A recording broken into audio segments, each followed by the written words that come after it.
രാഷ്ട്രം പൊതുവെ ജിജ്ഞാസയോടെ നോക്കിയിരിക്കുന്ന ഒരു നിയമസഭാ തെരഞ്ഞെടുപ്പാണ് ഹരിയാനയിൽ നടക്കാൻ പോകുന്നത്. വോട്ടെടുപ്പ് കഴിഞ്ഞാൽ ഫലം പ്രഖ്യാപിക്കുന്നത് 8-ാം തീയതി ആയിരിക്കും. താരതമ്യേന ഒരു ചെറിയ സംസ്ഥാനമാണെങ്കിലും രാഷ്ട്രീയമായി ഏറെ പ്രാധാന്യമുള്ള ഒരു സംസ്ഥാനമാണ് ഹരിയാന എന്നുള്ളത് എല്ലാവർക്കും അറിയാം. 90 നിയമസഭാ സീറ്റുകളിലേക്കുള്ള തെരഞ്ഞെടുപ്പാണ് നടക്കുന്നത്. ഇതിൽ പ്രധാനമായി ഏറ്റുമുട്ടുന്നത് ഇന്ത്യൻ നാഷണൽ കോൺഗ്രസും BJPയുമാണ്.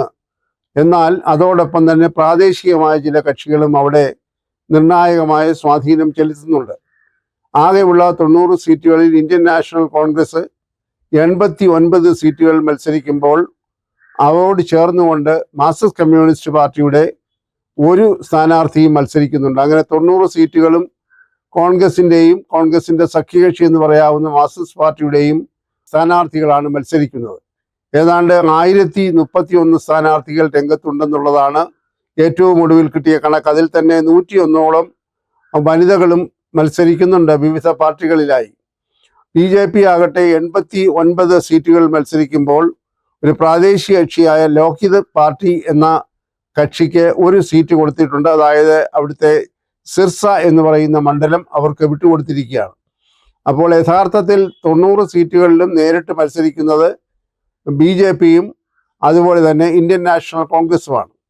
എന്നാൽ അവിടുത്തെ രണ്ട് പ്രധാനപ്പെട്ട പ്രാദേശിക കക്ഷികളാണ് ദുഷ്യന്ത് ചൗട്ടാല നേതൃത്വം കൊടുക്കുന്ന ജനനായക് ജനതാ പാർട്ടിയും അതുപോലെ അഭയ് സിംഗ് ചൗട്ടാല നേതൃത്വം കൊടുക്കുന്ന ഇന്ത്യൻ നാഷണൽ ലോക് ദളും.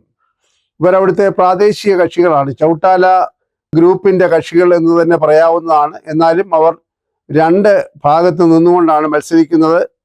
ദുഷ്യന്ത് ചൗട്ടാല നേതൃത്വം കൊടുക്കുന്ന JJPയോടൊപ്പം ആസാദ് സമാജ് പാർട്ടി എന്നൊരു പാർട്ടിയും അതോടൊപ്പം തന്നെ അഭയ് സിംഗ് ചൗട്ടാല നേതൃത്വം കൊടുക്കുന്ന ഇന്ത്യൻ നാഷണൽ ലോക് ദളിനോടൊപ്പം മായാവതിയുടെ BSPയും ചേർന്നുള്ള ഒരു കുറുമുന്നണി അവിടെ മത്സരിക്കുന്നുണ്ട്. അതോടൊപ്പം തന്നെയാണ് ആം ആദ്മി പാർട്ടി 89 സീറ്റുകളിലൂടെ മത്സരിക്കുന്നു. ആം ആദ്മി പാർട്ടി നമുക്ക് എല്ലാവർക്കും അറിയാം, ഇന്ത്യ സഖ്യത്തിലെ ഒരു പ്രധാനപ്പെട്ട ഘടകകക്ഷിയാണ്. അപ്പോൾ ഇന്ത്യ സഖ്യത്തിന് നേതൃത്വം കൊടുക്കുന്ന ഇന്ത്യൻ നാഷണൽ കോൺഗ്രസിന് എതിരായി ആം ആദ്മി പാർട്ടി മത്സരിക്കുന്നു എന്ന ഒരു സവിശേഷതയും ഈ തെരഞ്ഞെടുപ്പിലുണ്ട്. അവസാന നിമിഷം വരെ Aam Aadmi party Indian national കോൺഗ്രസുമായി സീറ്റിന്റെ കാര്യത്തിൽ ഒരു ഒത്തുതീർപ്പുണ്ടാക്കുന്നതിന് ശ്രമിച്ചതാണ്. എന്നാൽ ദൗർഭാഗ്യകരമെന്ന് പറയട്ടെ, ആ ധാരണ ഫലപ്രാപ്തിയിൽ എത്തിയില്ല. അതുകൊണ്ട് ആം ആദ്മി പാർട്ടി തനിച്ച് 89 സീറ്റുകളിൽ മത്സരിക്കുകയാണ്. അപ്പോൾ ഇത് ഒരു ത്രികോണ മത്സരമല്ല, മറിച്ച് ഏതാണ്ട് പ്രാദേശിക കക്ഷികളും ദേശീയ കക്ഷികളും തമ്മിലുള്ള മത്സരമാണ് എന്ന് പറയേണ്ടിയിരിക്കുന്നു. ഇവിടെ കൗതുകമുണ്ടാക്കുന്ന ഒരു പ്രധാന കാര്യം, ഏകദേശം 20% ഹരിയാനയിൽ പട്ടിക വിഭാഗത്തിൽപ്പെട്ട ആളുകൾ വോട്ട് ചെയ്യുന്നവരാണ്. അല്ലെങ്കിൽ വോട്ടർമാരുടെ എണ്ണത്തിൽ 20% പട്ടിക വിഭാഗത്തിലുള്ളതാണ്. അതുപോലെ പ്രധാന ഒരു വിഭാഗമാണ് അവിടുത്തെ ജാട്ട് വിഭാഗം. ഈ പട്ടിക വിഭാഗത്തിലെ ഒരു പ്രശസ്തനായ അല്ലെങ്കിൽ ജനസ്വാധീനമുള്ള ഒരു നേതാവായ അശോക് തൻവർ എന്ന് പറയുന്ന മുൻ PCC പ്രസിഡന്റ് വളരെ നാടകീയമായി 5 വർഷം കോൺഗ്രസ് പാർട്ടിയിൽ നിന്ന് പോയതിന് ശേഷം 24 മണിക്കൂറിന് മുമ്പ് രാഹുൽ ഗാന്ധിയുടെ മുൻപിൽ വന്ന് അദ്ദേഹം കോൺഗ്രസ് പാർട്ടിയിൽ പുനഃപ്രവേശനം നേടിയിരിക്കുകയാണ്. അദ്ദേഹത്തിൻ്റെ രാഷ്ട്രീയ ചരിത്രം വളരെ രസകരമാണ്. 4 വർഷം കൊണ്ട് അദ്ദേഹം 4 പാർട്ടികൾ മാറി മാറി നിന്ന് ഒരു പ്രാവശ്യം ഈ പറയുന്ന സിർസി എന്ന് പറയുന്ന സ്ഥലത്തെ MP ആയി ജയിച്ച ആളാണ്. എന്നാൽ ഈ കഴിഞ്ഞ പാർലമെന്റ് തെരഞ്ഞെടുപ്പിൽ ഈ സിർസി മണ്ഡലത്തിൽ നിന്ന് തന്നെ ഈ അശോക് തൻവറിനെ അവിടുത്തെ കോൺഗ്രസ് കക്ഷിയുടെ നേതാവായ കുമാരി ഷെൽജ പരാജയപ്പെടുത്തുകയുണ്ടായി. കുമാരി ഷെൽജയും പട്ടിക വിഭാഗത്തിൽ നിന്നുള്ള ഒരു ബഹുമാനിയായ നേതാവാണ്. അവിടുത്തെ തെരഞ്ഞെടുപ്പ് സമയത്തിന്റെ ആദ്യഘട്ടത്തിലൊക്കെ അല്പമൊക്കെ സൗന്ദര്യ പിണക്കത്തിന്റെ പേരിൽ പിന്നാക്കം നിന്നിരുന്നു. അവർ ആദ്യഘട്ടത്തെ പ്രചരണത്തിലൊന്നും കാര്യമായി പങ്കെടുത്തില്ല. അത് ചില അസ്വസ്ഥതകൾ ഉണ്ടാക്കി. ഭൂപീന്ദർ സിംഗ് ഹൂഡയുമായിട്ടുള്ള ചില അഭിപ്രായ വ്യത്യാസങ്ങളുടെ കാരണത്താലാണ് അവർ മാറിയുന്നത്. എന്നാൽ ഹൈക്കമാൻഡ് ഇടപെട്ട് അവരെ ഒത്തുതീർപ്പിന്റെ വശത്ത് കൊണ്ടുവരികയും അവർ പൂർവാധികം താല്പര്യത്തോടുകൂടി ഇപ്പോൾ പ്രചരണ രംഗത്ത് മുഴുവൻ സമയം ചെലവഴിക്കുകയും ചെയ്തു. അപ്പോൾ ഭൂപീന്ദർ സിംഗ് ഹൂഡയും നിലവിലുള്ള മുഖ്യമന്ത്രിയായിട്ടുള്ള നായബ് സിംഗ് സൈനി നേതൃത്വം കൊടുക്കുന്ന BJPയും തമ്മിലാണ് മത്സരം എന്ന് പറയേണ്ടിയിരിക്കുന്നു. അവിടെ പ്രധാനമായി ഒരു ഭരണവിരുദ്ധ വികാരം അലയടിക്കുന്നുണ്ട്.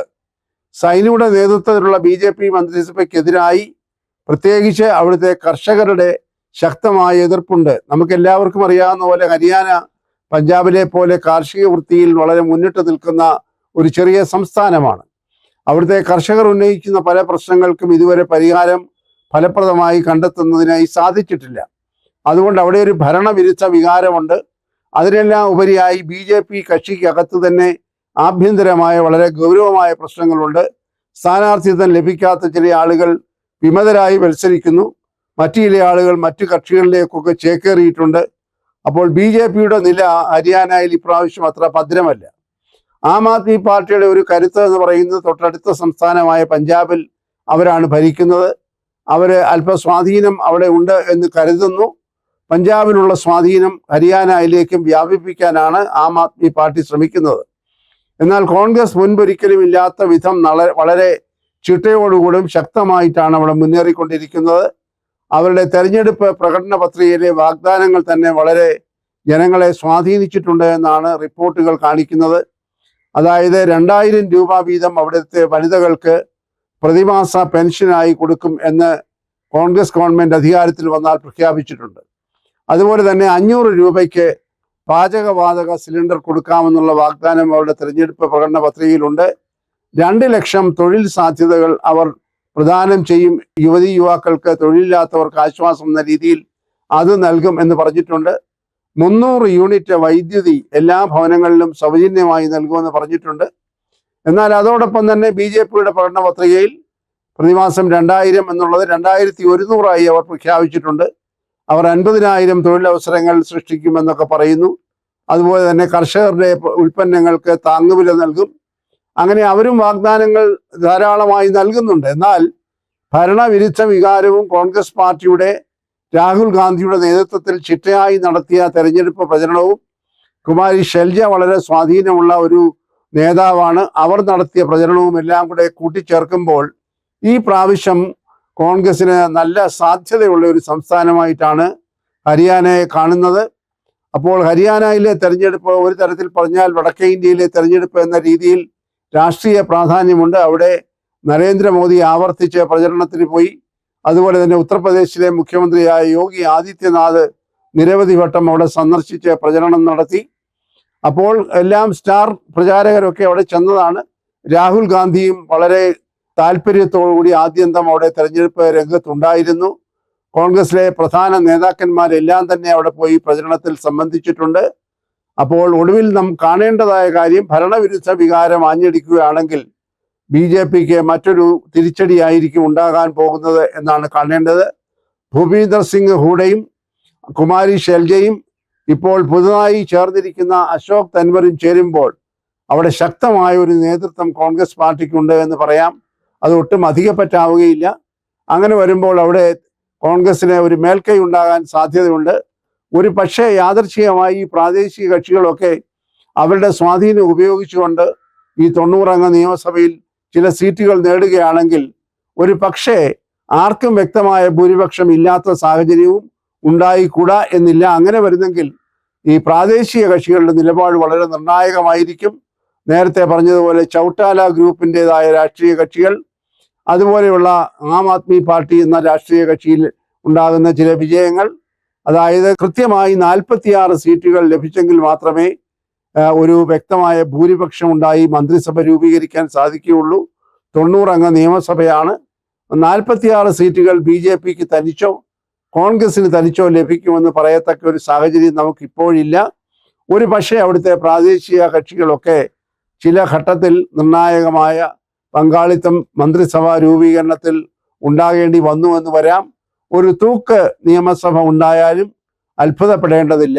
ഏതായാലും ഒരു ഭരണവിരുദ്ധ വികാരവും കോൺഗ്രസിന്റെ കെട്ടുറപ്പും ഒക്കെ കോൺഗ്രസ് പാർട്ടിക്ക് ഒരു നല്ല മുന്നേറ്റം ഉണ്ടാക്കാൻ സാധിക്കുമെന്ന് പ്രതീക്ഷിക്കുന്നുണ്ട്. വളരെ വിചിത്രം എന്ന് പറയട്ടെ, കേരളത്തിന് പുറത്ത് CPMന് ഒരു സ്ഥാനാർത്ഥി ഔദ്യോഗികമായി മത്സരിക്കുന്നു, അതും കോൺഗ്രസിന്റെ പിന്തുണയോടുകൂടി മത്സരിക്കുന്നു എന്ന കേരളത്തെ സംബന്ധിച്ചിടത്തോളം അതീവ കൗതുകകരമായ ഒരു മത്സരവും നടക്കുന്നുണ്ട്. കോൺഗ്രസ് വിട്ടുകൊടുത്ത ഒരു സീറ്റിലാണ് CPM മത്സരിക്കുന്നത്. 89 സീറ്റുകൾ കോൺഗ്രസും, 1 സീറ്റിൽ CPM ആണ് മത്സരിക്കുന്നത്. ഏതായാലും 8-ാം തീയതി വരെ ഇതിന്റെ ഫലം അറിയുന്നതിന് വേണ്ടി കാത്തിരിക്കേണ്ടി വരും. വളരെ അപൂർവത്തിൽ അപൂർവമായി ഒരു തൂക്ക് നിയമസഭയുടെ ഉണ്ടായാലും നമുക്ക് അത് അധികപ്പറ്റാകും ആ ചിന്ത എന്ന് പറയാൻ കഴിയുകയില്ല. അങ്ങനെ വരുമ്പോൾ നേരത്തെ സൂചിപ്പിച്ചതുപോലെ പ്രാദേശിക കക്ഷികൾ നിർണായകമായ സ്വാധീനം ചെലുത്തി ഒരു തരത്തിൽ അവരെ BJP ഉൾപ്പെടെയുള്ള കക്ഷികൾ BJPയുടെ പാരമ്പര്യം നോക്കുമ്പോൾ അവർ കുതിര കച്ചവടത്തിന് വളരെ പ്രശസ്തരാണ്. അവരുടെ എല്ലാ സ്വാധീനവും ആ മട്ടിൽ ചെലവഴിച്ചു എന്ന് വരാം. എന്നാൽ കോൺഗ്രസും അക്കാര്യത്തിൽ വളരെ ബോധവാന്മാരാണ്. അവരും വേണ്ട നീക്കങ്ങൾ നടത്തുമെന്ന് തന്നെ പ്രതീക്ഷിക്കാം. ഏതായാലും 8-ാം തീയതി ഉണ്ടാകാൻ പോകുന്ന തെരഞ്ഞെടുപ്പ് ഫലം ഉത്തരേന്ത്യയിൽ BJPക്കും കോൺഗ്രസിനും അതുപോലെ തന്നെ ഒരളവ് AIPക്കും നിർണായകമായിരിക്കും എന്നാണ് വിലയിരുത്തേണ്ടത്.